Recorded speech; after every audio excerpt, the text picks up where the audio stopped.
to another episode of Going Mental. I'm Kristy.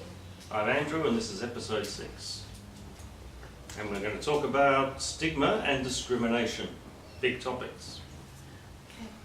Stigma is about society's attitude to mental illness, how there's a lot of blame and shame related to having mental illness that isn't there for other illnesses. It can involve losing friends, family members blaming you or not understanding, or even losing family members because you live with a mental illness. Yep, you can lose your mind, your friends and your family.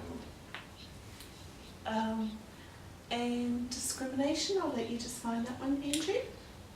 Discrimination. Oh, where to start? That means treating someone, we're actually talking negative discrimination here, treating someone badly on the basis of beliefs that, in this case, that mental illness makes you less able to function, less able to perform tasks, maybe in some cases for some extreme cases, not even allowed to live. It can be as bad as that. And discrimination is everywhere. Many people discriminate without realising it. That's the most difficult to deal with. I think a lot of discrimination and stigma come from ignorance. People not understanding, thinking that schizophrenia means you're a dangerous criminal. People thinking... Media reports, yes, we've got to talk about that. Media reports where... someone with a mental illness has killed some people, or they've done something really violent, and then people watching the news think, oh, mental illness, yep, they're all crazy and they're dangerous. Whereas it's far from the truth. People with a severe mental illness, particularly schizophrenia, are more likely to be a victim of a major crime than actually the perpetrator. So because they might be a little bit more vulnerable, somebody who is dangerous preys on that vulnerability and they become victims of crimes. Getting help can be very hard because lots of services don't know much about mental illness and therefore they're less likely to help you. I was actually at a TAFE lecture once where they had a guest speaker who basically said that she came from a rape crisis service. She basically said that if somebody had a mental illness, they would not take the case to court. And she was very discriminative in her idea of somebody with psychosis. She said, well, if they have a mental illness, we can't take them to court. What if they get on the stand and say Elvis raped them? I mean, people with a mental illness deserve the same justice as everyone else. That's now a fear I have. I'm frightened that if I was a victim of a major crime, because of discrimination, no one would be there other than my family and friends, would be there to support me or be willing to take my crime to court. In the most basic case, you're talking about, oh, this person's crazy, therefore we can't believe anything they say. Yes, and that this was a lady who ran a rape crisis service, and she wasn't willing to seek justice for her clients if they had a mental illness, and she said so in front of 400 people. And I thought, great, everybody that I go to TAFE with knows that I have a mental illness. Now she's actually marked me as the perfect victim for a crime. I literally have nothing to say to that. So even people in community services who haven't got training in mental illness, and sadly even some of the Ignorance is rife within the welfare sector. It's unfortunate and it's a great shame, but it's the truth. Even some people working in mental illness have preconceived notions that are not always true about people living with a mental illness.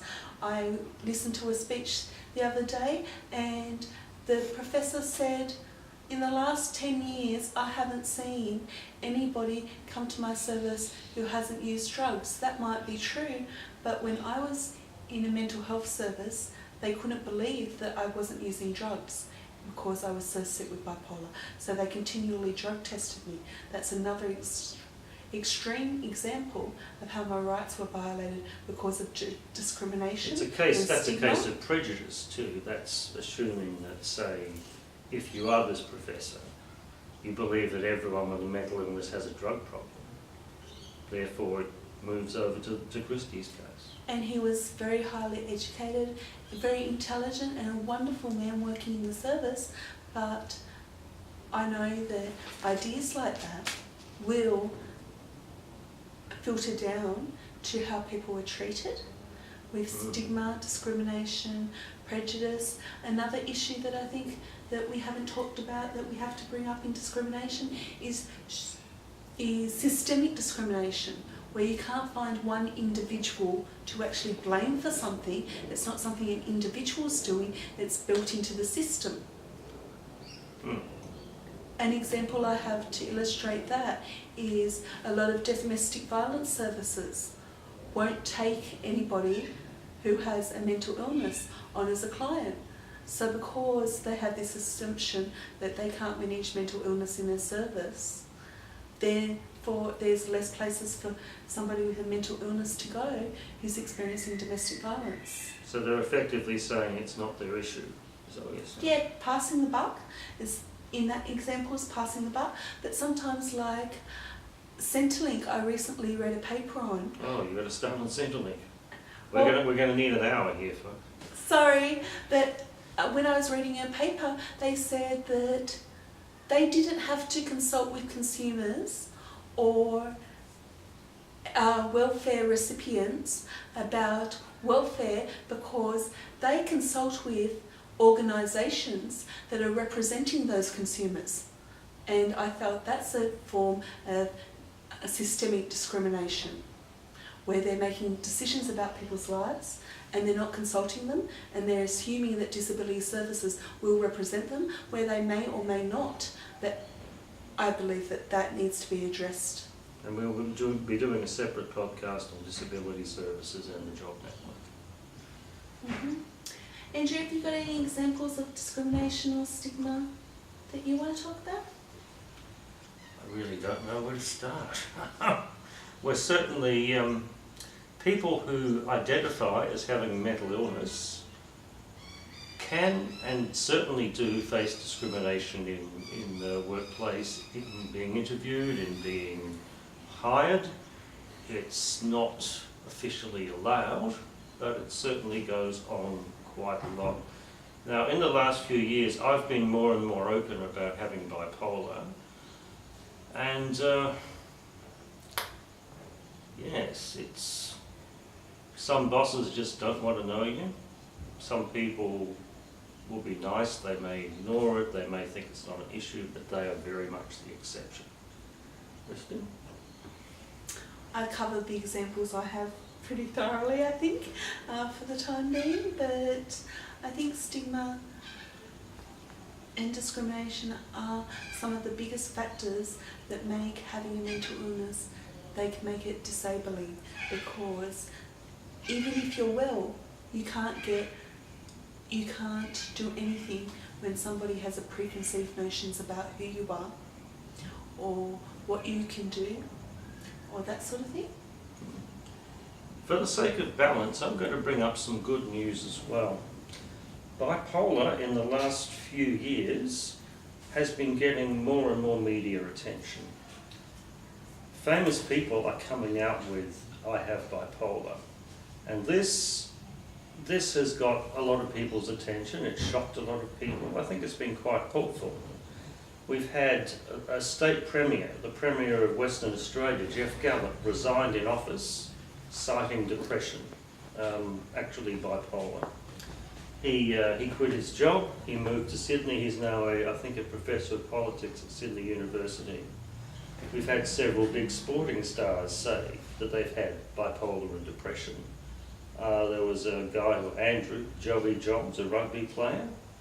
He had he had depression, he had mania, he talked about his drug habit, and because he was a sports star, a lot of people paid attention.